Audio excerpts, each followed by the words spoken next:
Assalamualaikum warahmatullahi wabarakatuh. Saya Fitri Anggraini dari kelas HES 5C, Program Studi Hukum Ekonomi Syariah, Fakultas Syariah. Untuk pada video kali ini, saya akan mengulas atau mereview suatu buku. Untuk yang pertama, saya akan mengulas tentang identitas buku. Yang pertama, judul dari buku yang saya review yaitu berjudul Hukum Acara Peradilan Agama dalam Teori dan Praktik. Untuk penulisnya ada Urmawan Sutopo, Marta Eri Safira, dan Neneng Uswatun Hasanah. Untuk penerbitnya yaitu dari Nata Karya. Untuk tahun terbitnya sendiri tahun 2021 dari kota Ponorogo. Buku ini berisi 222 halaman. Untuk selanjutnya yaitu ringkasan isi buku. Judul buku ini ialah Hukum Acara Peradilan Agama dalam Teori dan Praktik, yang dimana di dalamnya membahas teori mengenai dasar berperadilan, tata cara berperadilan, dan praktik berperadilan di pengadilan agama. Berdasarkan pasal 54 Undang-Undang Nomor 7 Tahun 1989, Jungto Undang-Undang Nomor 3 Tahun 2006, dinyatakan bahwa hukum acara yang berlaku pada pengadilan dalam lingkungan peradilan agama adalah hukum acara perdata yang berlaku pada pengadilan dalam lingkungan peradilan umum, kecuali yang telah diatur secara khusus dalam undang-undang ini.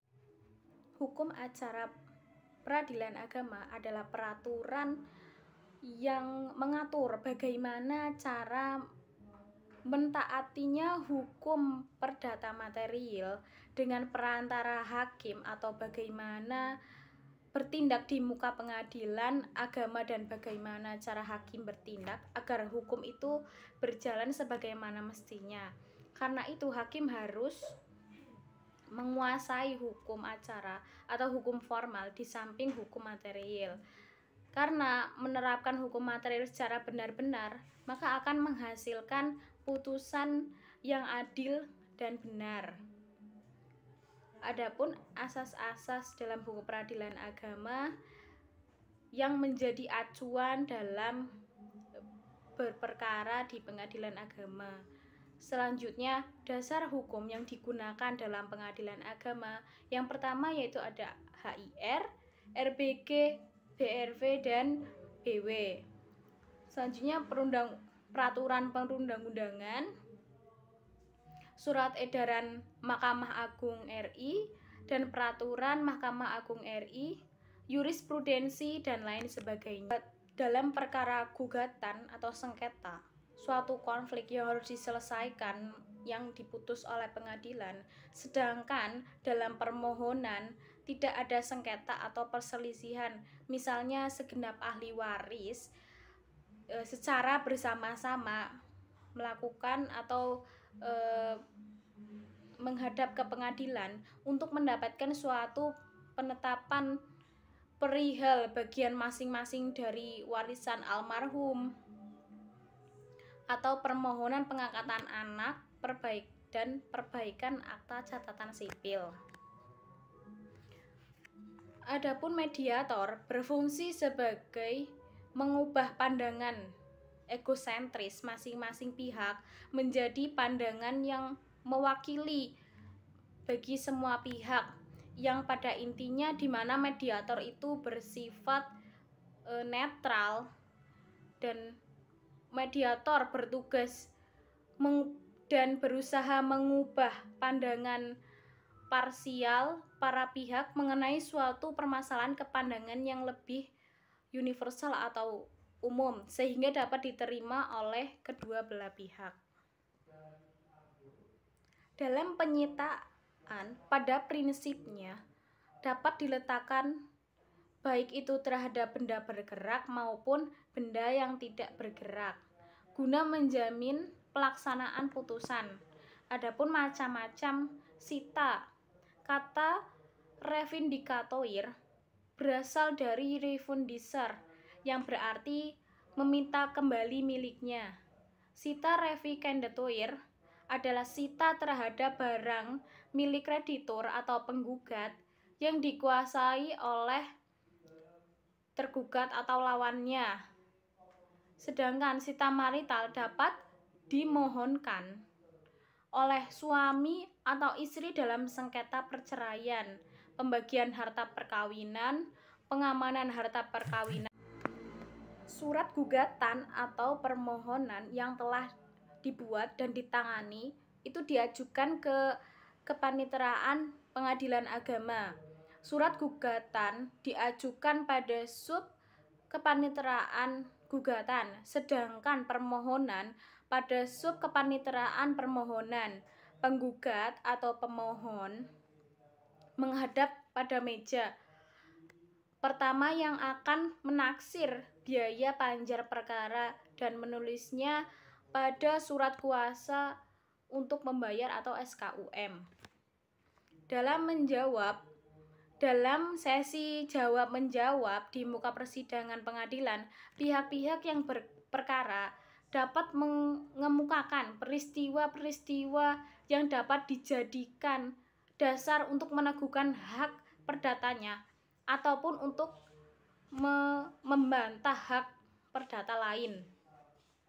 Peristiwa-peristiwa tersebut sudah tentu tidak cukup dikemukakan begitu saja, baik secara tertulis maupun secara lisan. Akan tetapi harus diiringi atau disertai bukti-bukti yang sah menurut hukum agar dapat dipastikan kebenarannya. Dengan kata lain, peristiwa-peristiwa tersebut itu harus disertai pembuktian secara yuridis. Untuk selanjutnya yaitu putusan hakim. Putusan hakim adalah suatu pernyataan oleh hakim sebagai pejabat negara yang diberi wewenang untuk itu diucapkan di persidangan dan bertujuan untuk mengakhiri suatu menyelesaikan perkara atau sengketa antara para pihak. Sedangkan penetapan yaitu keputusan pengadilan atas perkara permohonan atau volunter. Misalnya penetapan dalam perkara dispensasi nikah, isi nikah, wali adol, poligami, dan lain sebagainya. Penetapan merupakan jurisdiction voluntaria yang berarti bukan peradilan yang sesungguhnya karena pada penetapannya hanya ada pemohon dan tidak ada lawan hukum. Jadi perbedaannya ialah jika putusan itu jika ada pihak yang bersengketa, pihak penggugat dan pihak tergugat, sedangkan penetapan yaitu hanya ada individu atau seorang pemohon. Setelah adanya putusan, maka dalam pengadilan biasanya akan adanya upaya hukum. Upaya hukum itu dibagi menjadi dua, yaitu hukum biasa yang berisi perlawanan, banding, dan kasasi, dan upaya hukum khusus atau istimewa. Upaya hukum biasanya asasnya terbuka untuk setiap putusan selama tenggang waktu yang ditentukan undang-undang. Upaya hukum biasa bersifat menghentikan pelaksanaan putusan untuk sementara, yang setelah itu kita bisa mengajukan perlawanan banding atau perlawanan kasasi. Upaya hukum istimewa berkaitan dengan peninjauan kembali atau request civil dan deren verset atau perlawanan dari pihak ketiga. Perlawanan berkaitan dengan putusan verstek. Untuk memangkas problematika tersebut, Mahkamah Agung berusaha memodernisasi sistem peradilan di Indonesia melalui Peraturan Mahkamah Agung Nomor 3 Tahun 2018 tentang administrasi perkara pengadilan secara elektronik pada tanggal 29 Maret tahun 2018. Untuk selanjutnya yaitu kelebihan dan kekurangan dari buku yang saya review. Untuk kelebihannya yaitu buku ini cukup recommended bagi para mahasiswa yang mempelajari hukum berperadilan di pengadilan agama. Bagi saya yang telah membaca buku ini, merasa penjelasan yang digunakan cukup jelas. Di satu sisi, pembaca akan mendapatkan informasi yang sangat komprehensif, dan di sisi lain, para pembaca juga cepat paham terhadap penjelasan dari istilah hukum yang menggunakan bahasa asing karena sudah langsung tertera terjemah. Dalam buku ini masih terdapat beberapa penjelasan yang masih kurang tepat atau kurang rinci. Mungkin bisa ditambahkan dengan contoh-contoh yang lebih mudah dipahami bagi para, terutama bagi para mahasiswa atau pembaca-pembaca lainnya. Sekian ulasan dari saya, kurang lebihnya mohon maaf. Semoga bermanfaat. Wassalamualaikum warahmatullahi wabarakatuh.